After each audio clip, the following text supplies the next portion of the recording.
நாயகம்பா சமேத விஸ்வநாத சுவாமி ஆலயம் எப்படி இருக்கார் பாருங்க, ராஜா மாதிரி சுவாமி. இதெல்லாம் இந்த ஜென்மாவில் பார்க்க முடியாத விஷயமாகும். அப்படியே நான் சொன்ன மாதிரியே பார்த்துங்க, 4,16,00,000 ருத்ராஜம் எப்படி சுவாமி மின்றாருன்னு பாருங்க. இது கிட்டத்தட்ட ஒரு வருஷமாக இதை சொன்ன மாதிரியே காலம்பரலேருந்து கொக்க ஆரம்பித்து,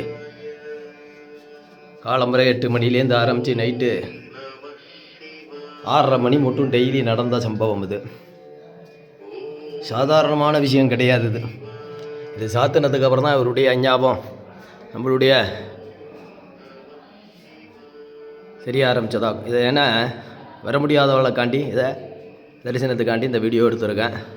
வந்திருந்தவா கூட்டமாக இருந்தாலும் கவனிக்கலைனால நான் மன்னிப்பு கேட்டுக்கிறேன். ஏன்னாக்கா சரியான கூட்டம் வந்திருந்தவாளுக்கு தெரியும். ஆமாம், யாருக்கும் எதுவும் செய்யப்படாது அப்படிங்கிற ஞாபகம்லாம் மனசில் இல்லை. அதுக்காண்டி மன்னிப்பு இருந்தாலும் நான் கேட்டுக்கிறேன். ஏன்னாக்கா இது எவ்வளோ பெரிய விசேஷம், சாதாரணமான விசேஷம் கிடையாது. ஏன்னாக்கா 3 நாள் தூங்கலை. ஆமாம், அதை இப்போவே பேசவே முடியலன்னு வச்சுக்கோங்களேன். அப்போ அந்தளவுக்கு நம்ம போராடி இருக்கேன் அதில். ஆமாம், அதனால் காலம்பரை என்னால் வேலை செய்யுமே அப்படிங்கிற ஞாபகம் இருந்த அளவுக்கு இருந்தது. ஆனால் அதை நான் யார்கிட்டையும் காட்டிக்கவும் இல்லை, ஒன்றும் பண்ணலை. ரொம்ப திருப்தியாக இருந்தது. இதெல்லாம் சாதாரணமான விஷயம் கிடையாது. அதெல்லாம் இந்த சுவாமியினுடைய அனுகிரகம் எப்படி இருக்கார் பாருங்கள். ருத்ராஜ விஸ்வநாதர் குட்டிலிங்கம், அதுக்கப்புறம் இந்த ஆத்மார்த்தமான குட்டிலிங்கம், அதெல்லாம் சாதாரணமான முயற்சி இல்லை.